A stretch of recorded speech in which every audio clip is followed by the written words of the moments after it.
Video like जरूर कर लीजिए और ऐसे वीडियो लगातार फ्री में पाने के लिए चैनल को तुरंत सब्सक्राइब कर लीजिए और बेल आइकन को जरूर टैप कर लीजिए ताकि आगे भी सारे वीडियो आपको मिलते रहे। यूट्यूब में फॉलो करते हैं तो प्लीज ये वाला फ्री टेलीग्राम चैनल जरूर ज्वाइन कर लीजिएगा। सारे नोटिफिकेशन, सारे अपडेट यहीं पे आते हैं, ध्यान रखिए। Good morning friends, my name is Chandravardhan and I welcome you all to Study for Civil Services, one of the India's leading educational platforms. दोस्तों बीपीएससी 67 काफी नजदीक है, अगस्त में लास्ट में होने वाला है और आज हम लोग देखने वाले हैं टॉप 50 करंट अफेयर्स जो कि जनवरी से लेकर अब तक के अपडेटेड है। ठीक है, इसमें नेशनल और इंटरनेशनल दोनों प्रकार के करंट अफेयर्स शामिल होंगे। ठीक है, तो चलिए देर न करते हुए शुरू करते हैं आज का अपना वीडियो।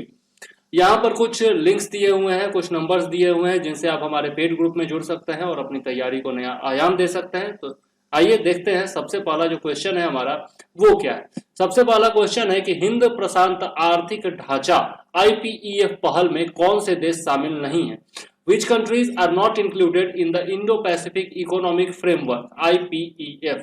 तो यहाँ पर ऑप्शन दिया हुआ है ब्रुनोई, इंडोनेशिया, कोरिया पहला ग्रुप है, दूसरा है न्यूजीलैंड, फिलीपींस, सिंगापुर, तीसरा भारत, ऑस्ट्रेलिया, जापान और सिंगापुर, भारत, पाकिस्तान।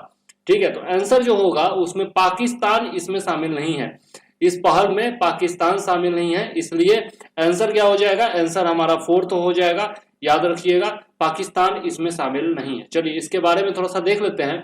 इसकी शुरुआत जो है वो अमेरिका के राष्ट्रपति जो बाइडेन ने की है।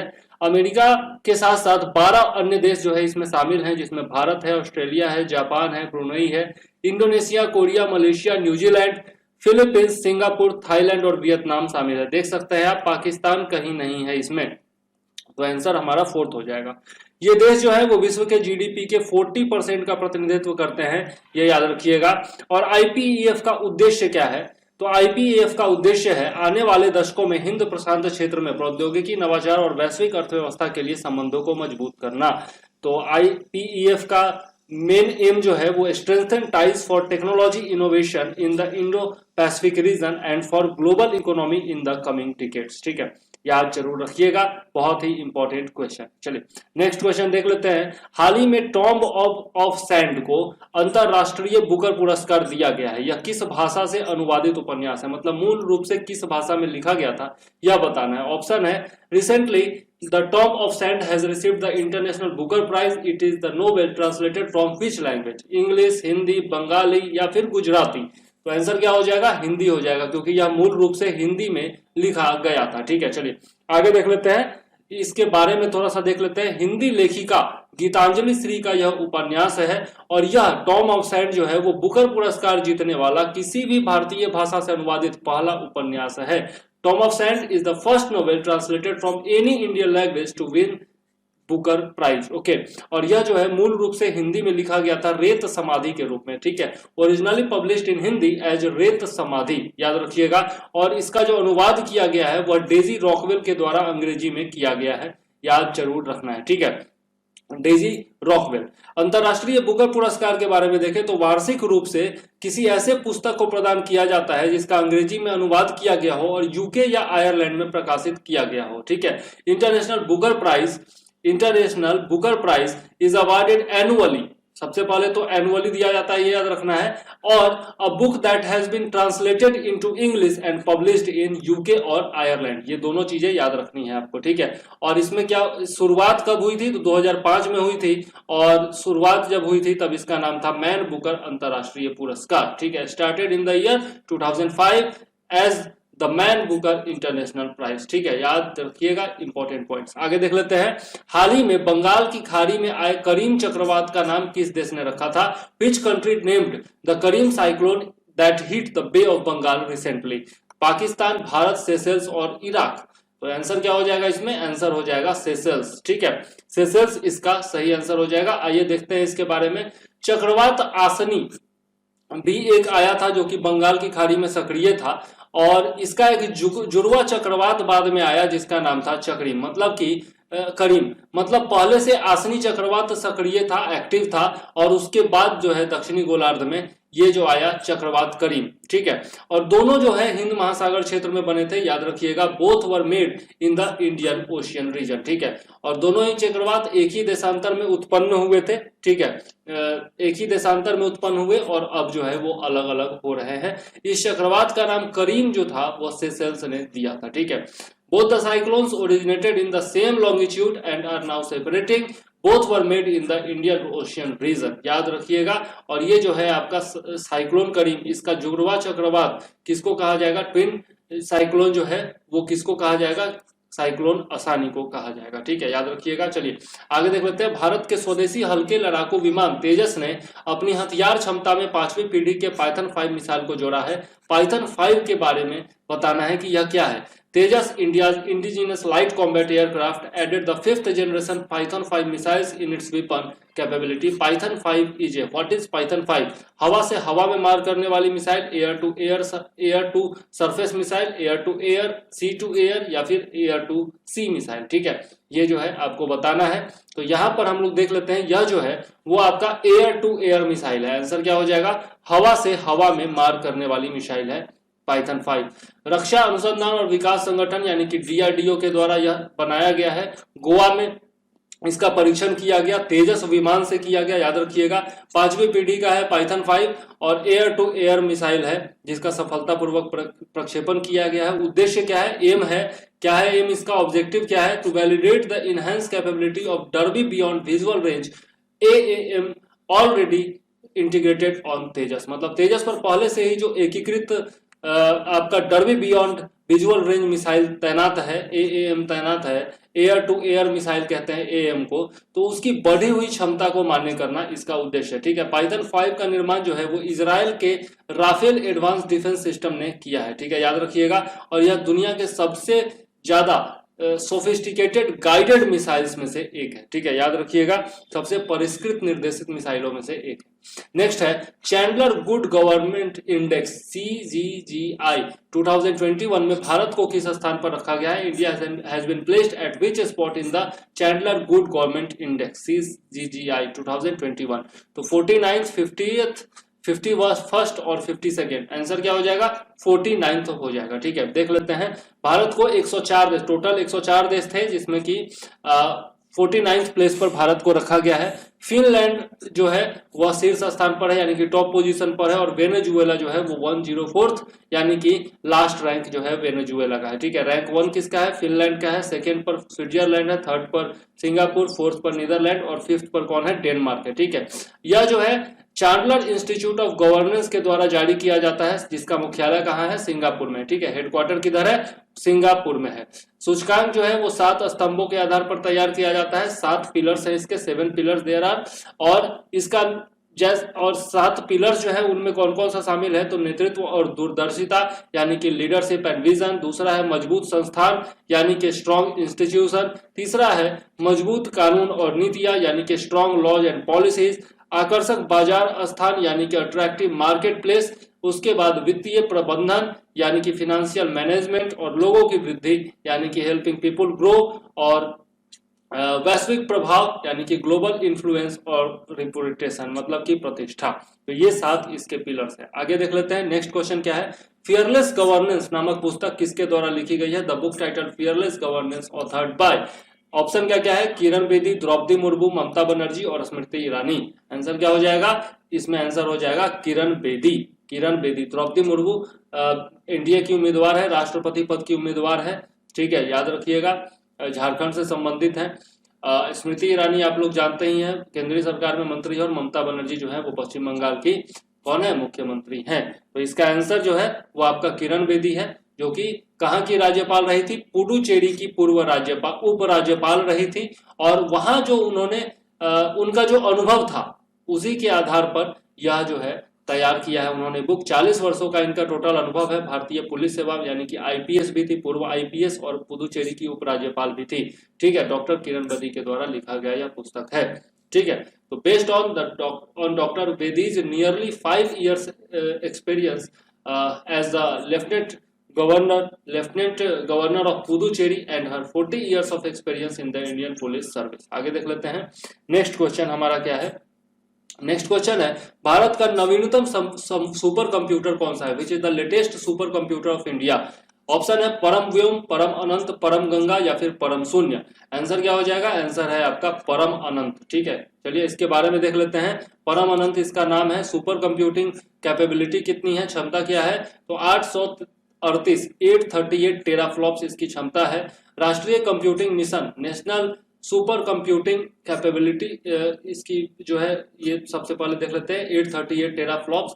और यह जो है आईआईटी गांधीनगर में स्थापित किया गया है नेशनल सुपर कंप्यूटिंग मिशन के तहत। ठीक है, आईआईटी गांधीनगर में कमीशन किया गया है। ठीक है, centre for development of advance computing, CDAC जो है, और भारतीय प्रौद्योगिकी संस्थान गांधीनगर, मतलब कि आईआईटी गांधीनगर, इन दोनों के द्वारा इसको ज्वाइंटली डेवलप किया गया है। ठीक है, और परम अनंत की रैंकिंग जो है वो सीडैक के परम सिद्धि एआई कंप्यूटर, मतलब आर्टिफिशियल इंटेलिजेंस सुपर कंप्यूटर से पीछे होगी। ठीक है, परम सिद्धि जो था वह नवंबर 2021 तक दुनिया का 102वां, मतलब 102nd सबसे शक्तिशाली सुपर कंप्यूटर था। ठीक है, तो इसका रैंक क्या था?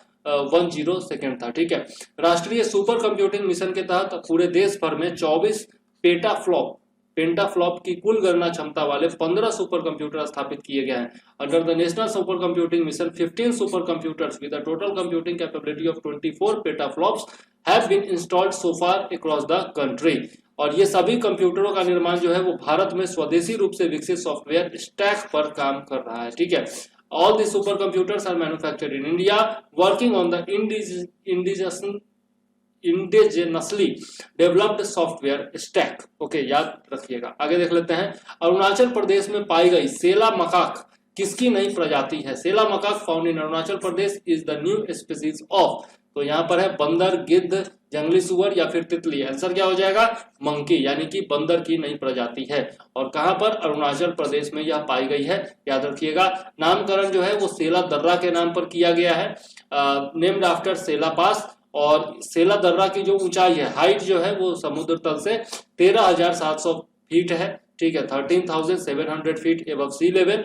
सेला मकाक जो है वो आनुवांशिक रूप से अरुणाचल प्रदेश में पाई जाने वाली बंदरों की मकाक प्रजाति का करीबी बताया गया है। The Sela macaque is said to be genetically close to the macaque species of monkeys found in Arunachal Pradesh. ठीक है, याद रखिएगा। आगे देख लेते हैं, नेक्स्ट क्वेश्चन क्या है? विश्व मौसम विज्ञान दिवस कब मनाया जाता है? When is world meteorological day celebrated? 23rd of January, 25th of January, 23rd of March, 25th of March. Answer क्या हो जाएगा? 23rd of March. 23rd of मार्च को ये मनाया जाता है। देख लेते हैं इसके बारे में। 23rd मार्च को विश्व मौसम विज्ञान दिवस मनाया जाता है, वर्ल्ड मेट्रियोलॉजिकल डे। 2022 में इसकी थीम क्या थी? थीम 2022 प्रारंभिक चेतावनी और प्रारंभिक कार्रवाई, यानी कि early warning and early action. और इसी दिन जो है 23 मार्च 1950 को विश्व मौसम संगठन की स्थापना हुई थी। जो आपका वर्ल्ड मेट्रियोलॉजिकल ऑर्गेनाइजेशन है उसका वो एस्टेब्लिश हुआ था 23 मार्च 1950 को, याद रखिएगा। और यह जो है अंतर सरकारी संगठन है, यानी कि इंटर गवर्नमेंटल ऑर्गेनाइजेशन है, जिसका हेडक्वार्टर कहाँ है? जेनेवा, स्विट्जरलैंड में। ठीक है, और विश्व मौसम विज्ञान संगठन में कुल कितने देश शामिल हैं? 191 कंट्री जो है वो इसमें शामिल हैं। आगे देख लेते हैं, भारत का पहला ई कचरा इको पार्क कहाँ खोला जाएगा? ये क्वेश्चन है। Where will India's first e waste eco park be open? Bengaluru, Delhi, Kolkata, Lucknow. Answer क्या हो जाएगा? दिल्ली में खोला जाएगा, याद रखिएगा। देख लेते हैं इसके बारे में। दिल्ली में भारत का पहला ई कचरा इको पार्क खोला जाएगा। कचरे का निराकरण, पुनर्चक्रण और पुनः निर्माण सुरक्षित और वैज्ञानिक तरीके से किया जाएगा। Waste disposal, recycling and reconstruction will be done in a safe and scientific manner. It will be built on 20 acres of land. 20 एकड़ जमीन पर इसको बनाया जाएगा। और the facility will include dismantling, refurbishment, इसके अलावा separation, plastic recycling, material wise storage and testing from printed circuit boards, PCBs through high tech and precious metal extraction facilities. तो उच्च तकनीक के माध्यम से प्रिंटेड सर्किट बोर्ड से निराकरण, जो प्रिंटेड सर्किट बोर्ड होता है टीवी वगैरह में या फिर कोई भी इलेक्ट्रॉनिक उपकरण में देखते होंगे बहुत सारे आईसीज वगैरह लगाए जाते हैं, तो वो पीसीबी उसको कहा जाता है। ठीक है, प्रिंटेड सर्किट बोर्ड, उसका नवीनीकरण, पृथक्करण, प्लास्टिक रिसाइकलिंग, सामग्री के अनुसार भंडारण और परीक्षण, और साथ में कीमती धातु निष्कर्षण सुविधाएं इसमें शामिल की जाएंगी। ठीक है, आगे देख लेते हैं, भारत का पहला भू वैज्ञानिक उद्यान कहाँ बनेगा? Where will India's first geological park be build? Kanpur Uttar Pradesh, Indore Madhya Pradesh, Jaipur Rajasthan और जबलपुर मध्य प्रदेश। तो आंसर क्या हो जाएगा? आंसर होगा इसका जबलपुर मध्य प्रदेश, याद रखिएगा। थोड़ा सा इसके बारे में देख लेते हैं। तो भारत का पहला भूवैज्ञानिक उद्यान मध्य प्रदेश के जबलपुर के लम्हेटा में बनाया जाएगा। याद रखिएगा कि कहां बनाया जाएगा? लम्हेटा इन जबलपुर मध्य प्रदेश। ठीक है। खनन मंत्रालय के तहत यह आता है। तो इस पे खनन मंत्रालय जो है इसके लिए मंजूरी दे चुकी है। याद रखिएगा भारतीय भूवैज्ञानिक सर्वेक्षण के द्वारा जो है भारतीय भूवैज्ञानिक सर्वेक्षण जो कि खनन मंत्रालय के तहत आता है उसके द्वारा इसकी मंजूरी दे दी गई है। ठीक है। Clearance for the park by the geological survey of India under the ministry of mines. तो यहाँ से ये क्वेश्चन भी बनता है, जियोलॉजिकल सर्वे ऑफ इंडिया किसके तहत आता है? तो यह खनन मंत्रालय के अंतर्गत आता है, मिनिस्ट्री ऑफ माइंस के अंतर्गत आता है। 5 एकड़ जमीन पर 35 करोड़ रुपए के निवेश से पार्क का निर्माण किया जाएगा। ठीक है। और 1928 में विलियम हेनरी स्लेमन ने इस क्षेत्र में डायनासोर के जीवाश्म की खोज की थी। In 1928, William Henry Sleeman discovered dinosaur fossils from this area, and Lamheta has also been recognized as a land heritage site by UNESCO. तो यूनेस्को के द्वारा लम्हेटा को भू विरासत स्थल के रूप में भी मान्यता दी गई है। यह भी एक इंपॉर्टेंट पॉइंट है, याद रखिएगा। चलिए, पूरी तरह से सौर ऊर्जा से संचालित होने वाली भारत की पहली पंचायत कहाँ है? Where is the first panchayat in India to be completely powered by solar energy? पहला ऑप्शन है जम्मू, दूसरा केरल, तीसरा हिमाचल प्रदेश और चौथा असम। आंसर क्या हो जाएगा? जम्मू हो जाएगा। चलिए देखते हैं इसके बारे में। पल्ली गांव, नाम क्या है गांव का? पल्ली गांव, जो कि सांबा जिला जम्मू में है। यह भारत की पहली कार्बन न्यूट्रल पंचायत है। पल्ली village, Samba district, Jammu, India first carbon neutral panchayat. प्रधानमंत्री मोदी ने 500 किलोवाट के सोलर प्लांट का उद्घाटन यहाँ पर किया था। और कार्बन तटस्थता क्या है, यानी कि कार्बन न्यूट्रलिटी क्या है, यह देख लेते हैं। तो achieving zero carbon dioxide emission which can be achieved by balancing carbon dioxide emission through their removal और एलिमिनेशन ऑफ एमिशन। मतलब कि शून्य कार्बन डाइऑक्साइड उत्सर्जन प्राप्त करना इसका लक्ष्य होता है कार्बन तटस्थता का। ठीक है। जो कार्बन डाइऑक्साइड के उत्सर्जन को उसके निष्कासन या उत्सर्जन के उन्मूलन के माध्यम से संतुलित करके प्राप्त किया जा सकता है। मतलब जितना आपका आउटपुट हो रहा है उसको कम कर देना। ठीक है। और इनपुट जो है उसको भी कम कर देना। मतलब दोनों को, इनपुट और आउटपुट जो है दोनों को अगर संतुलित कर दे तो क्या होगा? कार्बन न्यूट्रलिटी प्राप्त हो जाएगी। ठीक है। आगे देख लेते हैं। बी.आर. अम्बेडकर की जयंती को समानता दिवस के रूप में मनाने की घोषणा किस राज्य ने की है? Which state has announced to celebrate B R. Ambedkar birth anniversary as equality day? Option है केरल, तमिलनाडु, कर्नाटक और तेलंगाना। आंसर क्या हो जाएगा? आंसर हो जाएगा आपका तमिलनाडु। चलिए देखते हैं इसके बारे में। डॉक्टर अंबेडकर की कृतियों का तमिल में अनुवाद और प्रकाशन भी किया जाएगा। मतलब डॉक्टर अंबेडकर का जो वर्क है उसको ट्रांसलेट किया जाएगा तमिल में। ठीक है। ट्रांसलेशन भी किया जाएगा और पब्लिकेशन भी किया जाएगा। 14 अप्रैल को अंबेडकर जयंती मनाई जाती है, याद रखिएगा। चेन्नई स्थित अंबेडकर मणि मंडपम में डॉक्टर अंबेडकर की आदमकद कांस्य प्रतिमा लगाई जाएगी। A life-size bronze statue of Dr. Ambedkar will also be installed at Ambedkar Mani Mandapam in Chennai. याद रखिएगा। तमिलनाडु सरकार द्वारा सामाजिक न्याय दिवस घोषित किया गया था। कब? 17 सितंबर को पेरियार जयंती पर। ठीक है। तो ये पहले से घोषित है। 17 सितंबर पेरियार जयंती पर कौन सा दिवस? सामाजिक न्याय दिवस, यानी कि सोशल जस्टिस डे। आगे देख लेते हैं। नेक्स्ट क्वेश्चन क्या है? प्रोसेस्ड स्टील स्लैग, औद्योगिक कचरा से सड़क बनाने वाला देश का पहला शहर कौन सा बन गया है? Which city has become the first city in the country to build a road from processed steel slag, यानी कि इंडस्ट्री वेस्ट? सूरत, पुणे, इंदौर और चेन्नई। कौन सा हो जाएगा? ये हो जाएगा सूरत। याद रखिएगा सूरत। ठीक। Waste to wealth and clean India campaign के तहत ये जो है बनाया गया है।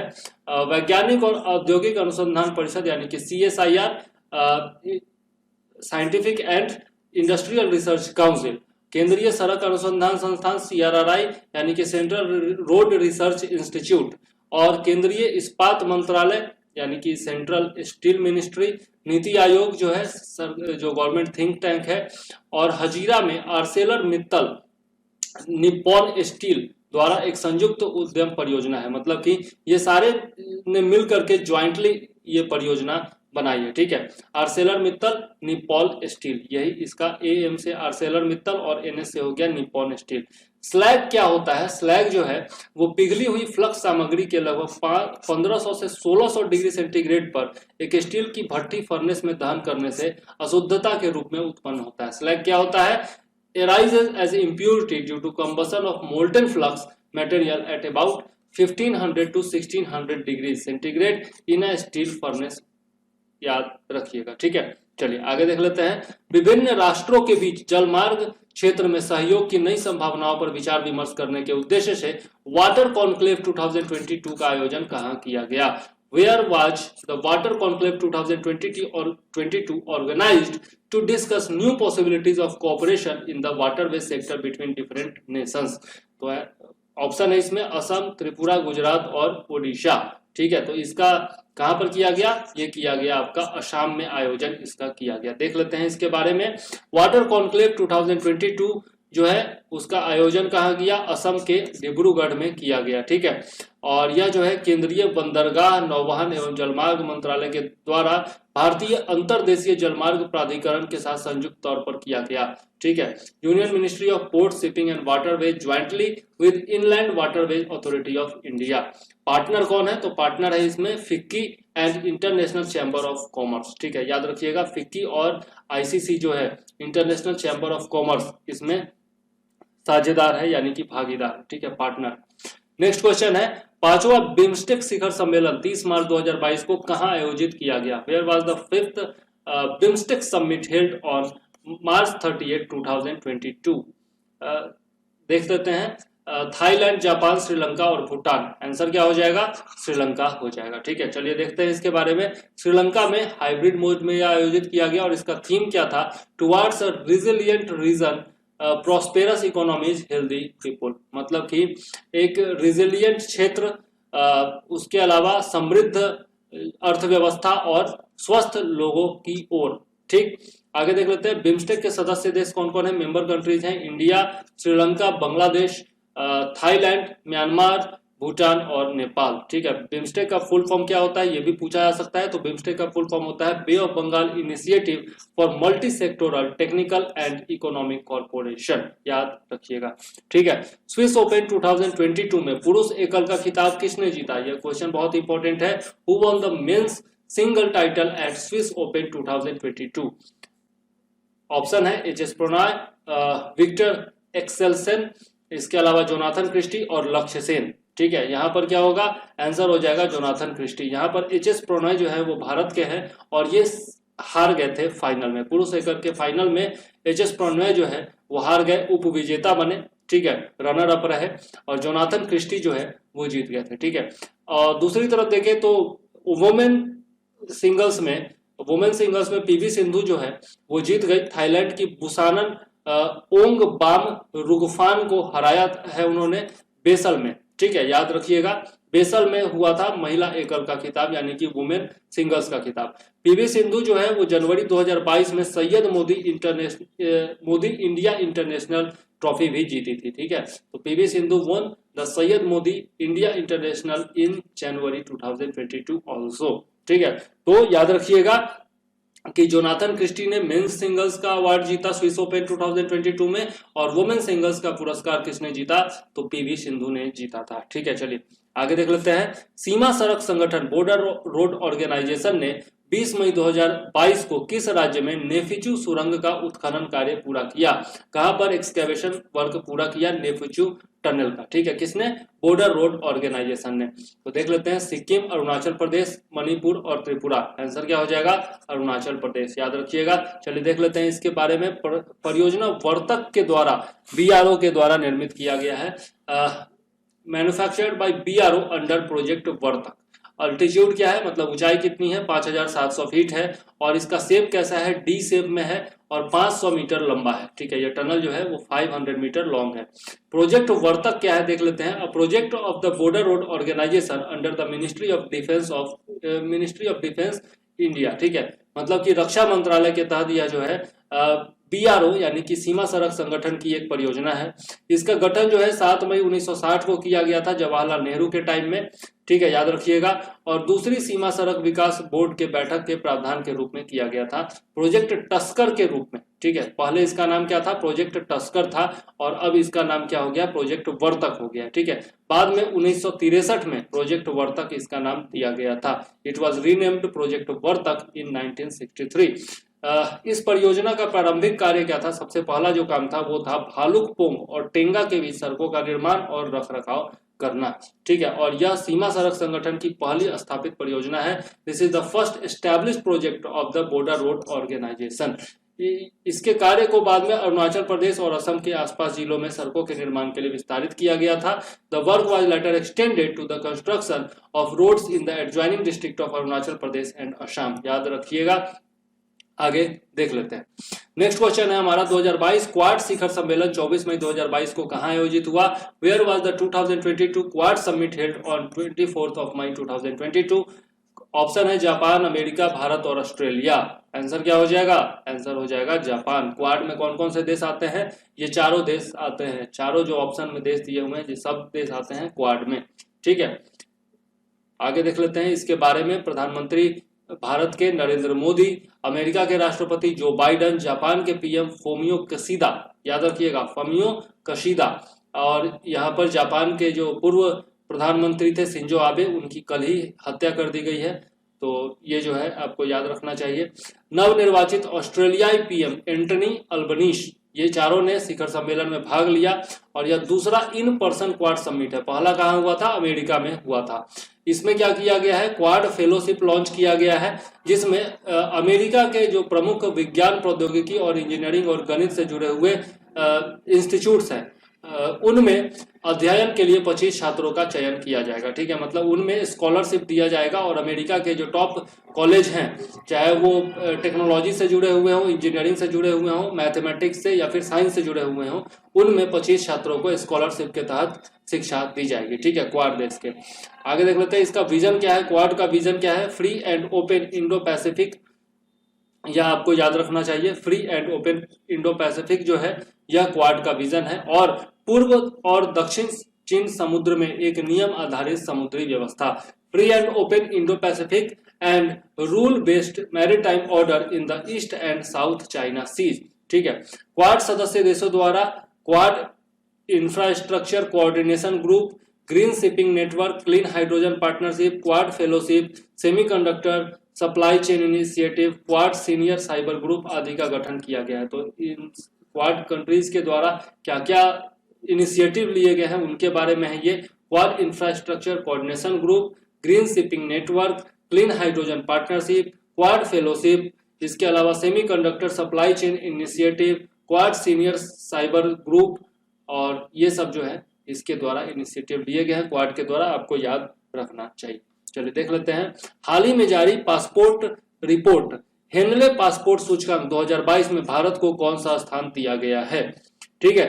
What is the rank of India in the recently released passport report Henley passport index? 81st, 82nd, 83rd और 84th, ठीक है। देख लेते हैं। पिछले साल जो है वो 90वां स्थान दिया गया था, और इस साल जो है वो 83rd स्थान दिया गया है, ठीक है। आंसर क्या हो जाएगा? 83rd हो जाएगा। सॉरी, पहले मैंने आंसर नहीं बताया, यहाँ पर क्या हो जाएगा? 83rd रैंक हो जाएगा। और भारत को मध्य अफ्रीका के साओ टोम और प्रिंसिपे, ये दोनों देशों के साथ ज्वाइंटली 83rd प्लेस दिया गया है। पिछले साल क्या था? 98th प्लेस था, ठीक है। और जापान और सिंगापुर जो है वो टॉप पोजीशन पर है, याद रखिएगा। हेनले पासपोर्ट इंडेक्स क्या बताता है कि कोई भी देश बिना पासपोर्ट धारक, मतलब कोई भी देश का पासपोर्ट धारक कितने देशों में बिना पूर्व वीजा के यात्रा कर सकता है। The Henley passport index shows how many countries a passport holder from a particular country can travel without a prior visa. इसको 2005 में लॉन्च किया गया था। इंटरनेशनल एयर ट्रांसपोर्ट एसोसिएशन द्वारा उपलब्ध कराए गए विशेष आंकड़ों के आधार पर इसको तैयार किया जाता है, based on specific data provided by the international air transport association, ठीक है। और 199 देशों के पासपोर्ट और 227 विभिन्न यात्रा गंतव्य इसमें शामिल हैं। Includes passports from 199 countries and 227 different travel destinations. ठीक है, तो याद रखिएगा हेनले पासपोर्ट इंडेक्स के बारे में, जो कि लेटेस्ट है। आगे देख लेते हैं, रेल मंत्रालय स्वदेशी हाइपरलूप प्रणाली विकसित करने के लिए किस संस्थान के साथ सहयोग करेगा? With which institute will the Ministry of Railways collaborate to develop an indigenous hyperloop system? Option है आईआईटी दिल्ली, पटना, हैदराबाद या मद्रास। आंसर क्या हो जाएगा? मद्रास। आईआईटी मद्रास के साथ कोलैबोरेशन करेगा। रेल मंत्रालय आईआईटी मद्रास में हाइपरलूप टेक्नोलॉजीज के लिए उत्कृष्टता केंद्र स्थापित करने में भी मदद करेगा। उत्कृष्टता केंद्र का क्या मतलब? Centre of excellence for hyperloop technologies eight IIT Madras. केंद्र का निर्माण जो है, ये जो सेंटर है उसका निर्माण जो है आईआईटी मद्रास के द्वारा रेलवे अनुसंधान केंद्र के माध्यम से किया जाएगा। Centre created by IIT Madras through railway research centre. ठीक है, मेक इन इंडिया और आत्मनिर्भर भारत पहल की दिशा में यह महत्वपूर्ण कदम होगा। An important step towards make in India and self reliant India initiative. Hyperloop जो है वो एक परिवहन तकनीक है, एक ट्रांसपोर्टेशन टेक्नोलॉजी है जो लोगों के सामानों के परिवहन के लिए कम दबाव वाली ट्यूबों या सुरंगों में चुंबकीय उत्तोलन यानी कि मैग्नेटिक लेविटेशन का उपयोग करती है। ठीक है, it uses magnetic levitation in low pressure tubes और tunnels to transport people and goods. पहला परीक्षण फर्स्ट टेस्ट कहाँ किया गया था? 2022 में किया गया था वर्जिन हाइपरलूप के द्वारा। ठीक है, याद रखिएगा हाइपरलूप और मानक रेल के बीच में दो प्रमुख अंतर होता है। There are two major differences between hyperloop and standard rail. First क्या है? Passenger seats in pods and that travel through tubes and tunnels in which most of the air is removed to reduce friction. जो यात्री होते हैं वो pods, ये pods में विभिन्न प्रकार के पॉड्स जो होते हैं उसमें बैठते हैं या फिर ट्यूब या सुरंग के माध्यम से यात्रा करते हैं, जिसमें घर्षण को कम करने के लिए अधिकांश हवा को हटा दिया जाता है, फ्रिक्शन को कम कर दिया जाता है।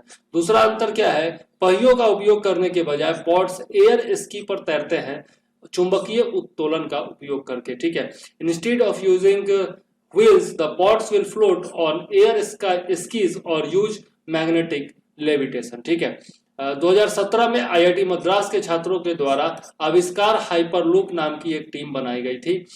इन 2017 a team named आविष्कार hyperloop was formed by the students of IIT Madras. याद रखिएगा। आगे देख लेते हैं, स्वच्छ सर्वेक्षण 2023 के बारे में निम्नलिखित में से कौन सा विकल्प सही नहीं है? यहाँ पर याद रखिएगा सही नहीं है। Which of the following option is not correct about स्वच्छ सर्वेक्षण 2023? केंद्रीय आवास और शहरी मामलों के मंत्रालय ने स्वच्छ सर्वेक्षण 2023 लॉन्च किया। The union ministry of housing and urban affairs launched स्वच्छ सर्वेक्षण 2023। दूसरा है स्वच्छ सर्वेक्षण 2023 की थीम क्या थी? कचरा मुक्त शहरों के लिए अवशिष्ट से धन, वेस्ट टू वेल्थ। ठीक है, तो उसके बाद है तीसरा ऑप्शन है हमारा स्वच्छ सर्वेक्षण 3 R's पर निर्भर है, रिड्यूस, रिसाइकल एंड रीयूज। ठीक है, और चौथा है स्वच्छ सर्वेक्षण 2023 स्वच्छ सर्वेक्षण का छठा संस्करण है। तो आंसर क्या हो जाएगा? ये जो है आपका ये सही नहीं है, ये 6th संस्करण नहीं है, 8th है, 8th एडिशन है। ठीक है, 6th नहीं है। आगे देख लेते हैं इसके बारे में। स्वच्छ सर्वेक्षण जो है वो दुनिया का सबसे बड़ा शहरी स्वच्छता सर्वेक्षण है, ये याद रखना चाहिए। और 2016 से यह चालू है। 2016 से यदि अभी तक देखें, 2016 से 23 तक देखें तो ये टोटल कितना साल होता है? 16, 17, 18, 19, 20, 21, 22, 23। तो ये टोटल कितना होता है? 8 होता है। तो 8th एडिशन है ये। ठीक है, आवास और शहरी मामलों के मंत्रालय ministry of housing and urban affairs के द्वारा संचालित किया जा रहा है इसको। ठीक है, आगे देख लेते हैं, किस संस्थान ने किसानों के लिए किसान नाम से एक मोबाइल ऐप लॉन्च किया है? Which organisation has launched a mobile app named Kisan for farmers. तो इसमें ऑप्शन दिया हुआ है मद्रास, आईआईटी मद्रास, रुड़की, दिल्ली और पटना। आंसर क्या हो जाएगा? आईआईटी रुड़की इसका आंसर हो जाएगा। किसानों को कृषि मौसम संबंधी परामर्श दिया जाएगा, एग्रो मेट्रोलॉजिकल एडवाइजरी दिया जाएगा फार्मर्स को, और ग्रामीण कृषि मौसम सेवा परियोजना के तहत आईआईटी रुड़की द्वारा किसान जागरूकता कार्यक्रम का आयोजन किया गया है। Farmer awareness programme organised by IIT Roorkee under the Gramin Krishi Mausam सेवा। ठीक है, याद रखिएगा। किसानों को एग्रोमेट एडवाइजरी सर्विसेज के बारे में सिखाया गया, जो भारत मौसम विज्ञान विभाग और AMFU रुड़की के द्वारा संयुक्त रूप से प्रदान की जाती है। Farmers were taught about agromet advisory services jointly provided by India Meteorological Department and AFMU Roorkee. पृथ्वी विज्ञान मंत्रालय ने किसानों को सप्ताह में 2 बार प्रिंट, विजुअल, रेडियो और IT जैसे माध्यम से फसल विशिष्ट जानकारी प्रदान करने के लिए ग्रामीण कृषि मौसम सेवा शुरू की है। Ministry of earth sciences launched Gramin Krishi Mausam Sewa to provide crop specific information to farmers twice a week through print, visual और रेडियो और IT एटसेट्रा। आगे देख लेते हैं, भारत की पहली जल टैक्सी सेवा का उद्घाटन कहाँ किया गया? Where was India's first water taxi service inaugurated? तो महाराष्ट्र है, गुजरात है, केरल है या उत्तर प्रदेश है? आंसर क्या हो जाएगा? महाराष्ट्र हो जाएगा। क्यों? यह सेवा जो है वो नवी मुंबई क्षेत्र को मुंबई की मुख्य भूमि से जोड़ेगी। 37 करोड़ की यह परियोजना है, 37 करोड़ का। वर्तमान में 3 मार्गों पर चलेगा। पहला है बेलापुर से फेरी घाट घरेलू क्रूज टर्मिनल, और बेलापुर से एलिफेंटा गुफाएं, और बेलापुर से JNPT। ठीक है, और राज्य और केंद्र द्वारा कुल व्यय का आधा भाग साझा किया जाएगा। Half of the total expenditure will be shared by state and the centre, याद रखिएगा। नेक्स्ट देख लेते हैं, भारत के किस देश के साथ एक संयुक्त सैन्य प्रशिक्षण अभ्यास पूर्व संप्रति 10 का आयोजन किया है? With which country India has organised a joint military training exercise पूर्व संप्रति 10? नेपाल, बांग्लादेश, भूटान या फिर म्यांमार? आंसर क्या हो जाएगा? आंसर हो जाएगा यहाँ पर बांग्लादेश। ठीक है, भारत और बांग्लादेश के बीच आयोजन किया गया 5 से 16 जून तक 2022 तक बांग्लादेश के जसोर सैन्य स्टेशन पर आयोजित किया गया, जसोर मिलिट्री स्टेशन, याद रखिएगा। उद्देश्य क्या था? दोनों सेनाओं के बीच अंतर संचालन को मजबूत करना, यानी कि जो इंटर ऑपरेबिलिटी है दोनों देशों के बीच में, उसको स्ट्रेंथन करना, और एक दूसरे के सामरिक अभ्यास एवं परिचालन तकनीकों को समझना, understand each others tactical exercises and operational techniques. ठीक है, इसके अलावा Indian contingent represented by battalion of Dogra regiment, मतलब कि भारतीय दल का प्रतिनिधित्व किसने किया? डोगरा रेजिमेंट के एक बटालियन के द्वारा किया गया, याद रखिएगा। आगे देख लेते हैं, बैंगनी क्रांति। बैंगनी क्रांति का संबंध किससे है? Purple revolution. तो यह बैंगन, शिमला मिर्च, लेवेंडर या फिर स्ट्रॉबेरी? आंसर क्या हो जाएगा? लेवेंडर हो जाएगा। ठीक है, बैंगन है, बैंगनी है, और यहाँ पर बैंगन है, इसका मतलब ये मत समझिएगा कि ये है। ठीक है, यहाँ पे कंफ्यूज नहीं होना है। Lavender is the right answer. चलिए, केंद्र सरकार के द्वारा जम्मू कश्मीर के रामबन जिले में बैंगनी क्रांति शुरू करने की योजना है, तो याद रखिएगा रामबन जिला। Central government plans to launch purple revolution in Ramban district of Jammu and Kashmir. A purple revolution will be planned by promoting lavender cultivation under the aroma mission of CSIR IIIM through the Ministry of Science and Technology। विज्ञान एवं प्रौद्योगिकी मंत्रालय के माध्यम से CSIR और IIIM के aroma mission के तहत लेवेंडर की खेती को बढ़ावा दे करके बैंगनी क्रांति चलाई जाएगी। डोडा और रियासी जिलों की तर्ज पर यह किया जाएगा। On the lines of Doda and Reasi district में पहले से ये चला जा रहा है। बैंगनी क्रांति अरोमा मिशन के तहत जम्मू कश्मीर में डोडा जिले में पहली बार किसानों को मुफ्त में लेवेंडर के पौधे दिए गए थे। और जिम्मेदार निकाय इसके लिए क्या है? रिस्पॉन्सिबल बॉडी जो है वो है भारतीय एकीकृत चिकित्सा संस्थान, यानी कि Indian institute of integrative medicine, और साथ में Jammu IIIM Jammu and council of scientific and industrial research, यानी कि CSIR वैज्ञानिक और औद्योगिक अनुसंधान परिषद, ये तीनों जो हैं इसके लिए जिम्मेदार निकाय हैं। आगे देख लेते हैं, दुनिया का सबसे ज्यादा शोर वाले शहरों में 5 भारतीय शहर शामिल है। निम्नलिखित विकल्पों में से कौन सा शहर इसमें शामिल नहीं है? 5 Indian cities are among the most noisy cities in the world. Which city is not included in the following options? Asansol, Jaipur, Moradabad और लखनऊ। आंसर क्या हो जाएगा? लखनऊ हो जाएगा। बाकी आसनसोल, जयपुर और मुरादाबाद तीनों शामिल है। यूएनईपी एनुअल फ्रंटियर रिपोर्ट 2022 जारी किया गया है, जिसमें यह बताया गया है। शीर्षक क्या है इस रिपोर्ट का? Noise blazes mismatches. ठीक है, याद रखिएगा, नॉइज ब्लेजेस मिसमैचेस इस रिपोर्ट का शीर्षक है। ढाका दुनिया के सबसे ज्यादा शोर वाले शहर में शामिल है। उसके बाद मुरादाबाद उत्तर प्रदेश का स्थान है। तो मुरादाबाद उत्तर प्रदेश जो है वो पूरी दुनिया में 2nd पोजीशन पर है। पहले पोजीशन पर कौन है? ढाका। ठीक है, बांग्लादेश की राजधानी। और तीसरे पोजीशन पर कौन है? तो तीसरे पोजीशन पर इस्लामाबाद है, जो कि पाकिस्तान की राजधानी है। सबसे शांत शहर कौन है? तो इरबिड शहर जॉर्डन का जो है वो सबसे शांत शहर है दुनिया का। और इसके बाद लियो, फ्रांस और मैड्रिड स्पेन का स्थान है। लियो शहर जो है वो फ्रांस का है और मैड्रिड जो है वो स्पेन का है। ठीक है, तो सेकेंड पर लियो और थर्ड पर मैड्रिड हो जाएगा। और 5 शहर जो भारतीय शहर शामिल है सबसे ज्यादा शोर वाले शहरों में, उसमें है आसनसोल, जयपुर, कोलकाता, नई दिल्ली और मुरादाबाद। ठीक है, तो लखनऊ इसमें नहीं है, याद रखिएगा और ये पॉइंट निश्चित तौर पर याद रखना है। चलिए आगे देख लेते हैं। निसार मिशन के बारे में निम्नलिखित में से कौन सा असत्य है? Which of the following statement about NISAR mission is false? NISAR का पूर्ण रूप है NASA ISRO synthetic aperture radar satellite. ठीक है, ये बिल्कुल सही है। निसार मिशन को वर्ष 2023 में लॉन्च किया जाएगा, ये भी सही है। निसार उपग्रह में इसरो के द्वारा अब तक लॉन्च किया गया सबसे बड़ा रिफ्लेक्टर एंटीना लगाया जाएगा, ये गलत है दोस्तों, ये गलत है। इसमें जो है इसरो के द्वारा नहीं बल्कि नासा के द्वारा लगाया जाएगा ये सबसे बड़ा अपर्चर रडार, सबसे बड़ा रिफ्लेक्टर एंटीना। यह सैटेलाइट टेनिस कोर्ट के आकार के किसी भी क्षेत्र में ग्रह की सतह से 4 इंच की ऊंचाई पर किसी भी गतिविधि का पता लगाने में सक्षम होगा। The satellite will be able to detect any activity at the height of 4 inches above the planet's surface in an area half the size of tennis court, ये भी सही है आपका। ठीक है, तो तीसरा नंबर जो है ये गलत है, यहाँ पर नासा होगा, इसरो नहीं होगा। ठीक है, चलिए तो इसके बारे में देख लेते हैं। नासा और इसरो के द्वारा, दोनों के द्वारा NASA ISRO synthetic aperture radar उपग्रह निसार जो है उसको 2023 में लॉन्च करने की योजना है। यह 3 वर्षीय मिशन होगा, 3 इयर्स का यह मिशन होगा। प्रत्येक 12 दिनों में पूरे ग्लोब की जांच यह कर देगा। ठीक है, will scan the entire globe every 12 days. पृथ्वी पर भूमि, बर्फ की चादर और समुद्री बर्फ का यह चित्रण करेगा। Will depict land ice sheets and sea ice on earth. यह सैटेलाइट ये तो मैंने बता दिया कि सही था।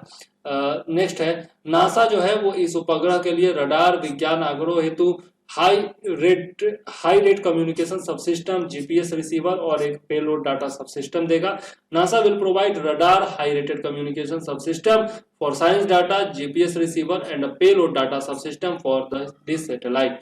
और इसरो के द्वारा जो है वो स्पेस क्राफ्ट बस, दूसरे प्रकार के रडार यानी कि एस बैंड रडार, प्रक्षेपण यान और प्रक्षेपण संबंधी सेवाएं प्रदान की जाएगी। स्पेस क्राफ्ट बस, second type of radar, S band radar, launch vehicle and launch related services will be provided by ISRO. और ये तो बता दिया मैंने कि नासा के द्वारा लगाया जाएगा सबसे बड़ा रिफ्लेक्टर एंटीना। और मुख्य उद्देश्य इसका क्या है, तो पृथ्वी की सतह पर होने वाले सूक्ष्म परिवर्तनों पर नजर रखना, ज्वालामुखी विस्फोट होने के बारे में चेतावनी के लिए संकेत भेजना, भूजल आपूर्ति निगरानी में मदद करना और बर्फ की चादरों को पिघलने वाली देर का पता लगाना है। The main objective are to track subtle changes on the Earth's surface, to send warning signals about volcanic eruptions, to help monitor groundwater supplies and to track the rate at which ice sheets are melting। ठीक है, तो ये जो है Nisar mission के बारे में हम लोगों ने देखा। आगे देख लेते हैं। हाल ही में प्रधानमंत्री नरेंद्र मोदी ने गुरु गोविंद सिंह के पुत्रों के स्मृति में 26 दिसंबर को वीर बाल दिवस के रूप में मनाने संबंधी सरकार के फैसले की घोषणा की है। 4 साहिबजादों में कौन शामिल नहीं है? Recently prime minister Modi has announced the government decision to celebrate 26 December as Veer Bal Diwas in the memory of sons of Guru Gobind Singh who is not included in 4 Sahibzada. Sahibzada Ranjit Singh, उसके बाद जुझार सिंह, जोरावर सिंह या फतेह सिंह। तो इसमें जो है रंजीत सिंह शामिल नहीं है। 4 साहिबजादों में रंजीत सिंह नहीं है बल्कि अजीत सिंह है, ये याद रखिएगा। ठीक है, तो आंसर क्या हो जाएगा? ए हो जाएगा इसमें। ठीक, ये मैंने बता दिया आपको। 4 बेटों को खालसा पंथ की दीक्षा दी गई थी। ठीक है, all the 4 of his sons were initiated into the Khalsa cult. 19 साल की आयु से पहले ही चारों साहिबजादे मुगल सैनिकों के हाथों शहीद हो गए थे। Even before the age of 19 the 4 Sahibzade were martyred at the hand of Mughal soldier. Sikh धर्म में की जाने वाली अरदास में गुरु गोविंद सिंह जी के इन चारों राजकुमार जो हैं उनको खालसा योद्धा माना जाता है और इनकी वीरता और बलिदान के लिए 4 साहिबजादे के रूप में सम्मानित किया जाता है। These 4 Prince Khalsa warriors of Guru Gobind Singh Ji are honored as 4 Sahibzade for their valor and sacrifice in the Ardas performed in Sikhism। आगे देख लेते हैं नेक्स्ट क्या है। इंडोनेशिया की नई राजधानी नुसंतारा होगी। याद रखिएगा सबसे पहले तो कि नई राजधानी क्या है, नुसंतारा होगी। और ये राजधानी परिवर्तन जो हुआ है उसका कारण क्या है, उसके बारे में गलत कथन बताना है कि कौन सा कारण गलत है। Indonesia's new capital will be Nusantara. What is wrong with the reasons for the change of capital from Jakarta? पहला है कि जकार्ता पर्यावरण और वित्तीय मुद्दों का सामना कर रहा है. Jakarta is facing environmental and financial issues. ये तो सही है कारण. दूसरा है फिनेंशियल इनइक्वालिटी यानी कि वित्तीय समानता, ये भी सही है. तीसरा है जकार्ता में बढ़ती जनसंख्या, पॉपुलेशन ग्रोइंग इन जकार्ता, ये भी सही है. चौथा क्या है, जकार्ता के जलमग्न होने की संभावना बढ़ती जा रही है और कहा जा रही है कि इस संदर्भ में यदि कुछ नहीं किया गया तो शहर के कई हिस्से वर्ष 2030 तक जलमग्न हो जाएंगे. Jakarta is increasingly likely to be submerged and it is said that many parts of the city will be submerged by 2030 if nothing is done in this regard. तो ये जो है वो गलत है. 2030 तक नहीं, 2050 तक जो है सबमर्ज होने की संभावना बताई गई है. 2050 तक. ठीक, तो 20 साल पहले यहाँ पर दे दिया गया है, इसलिए आंसर क्या हो जाएगा, डी हो जाएगा. डी जो है वो कथन गलत है. ठीक है, देख लेते हैं. इंडोनेशिया द्वारा अपनी राजधानी को जकार्ता से हटाकर पूर्वी कालीमंतन में स्थानांतरित किया जा रहा है. Indonesia is shifting its capital from Jakarta to East Kalimantan and इसका नाम क्या होगा, नुसंतारा होगा. अब नुसंतारा जो है वो बोर्नियो द्वीप के पूर्व में स्थित है. ठीक है, ये याद रखिएगा. और राजधानी परिवर्तन का कारण क्या है, तो जकार्ता जो है वो पर्यावरणीय और वित्तीय मुद्दों का सामना कर रहा है. वित्तीय असमानता, जकार्ता में बढ़ती जनसंख्या, जकार्ता के शहर के कई हिस्से वर्ष 2050 तक जलमग्न हो जाएंगे, इसका अनुमान है. और जकार्ता कई नदियों से घिरा हुआ है जिनमें बार बार बाढ़ आने का खतरा रहता है. तो ये सब कारण है नुसंतारा चेंज करने के लिए. ठीक है, भारत का पहला digital water data bank aquarium किस राज्य में लॉन्च किया गया है? India's first digital water data bank aquarium was launched in which state?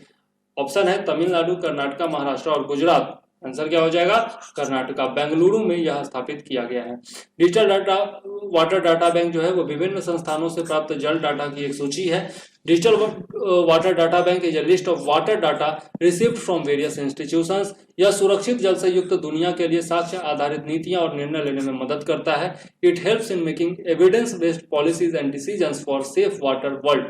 यह डेटा सामान्य विकास चुनौतियों और जल प्रदूषण से निपटने में भी मदद करेगा. This data will help in tackling common development challenges and water pollution.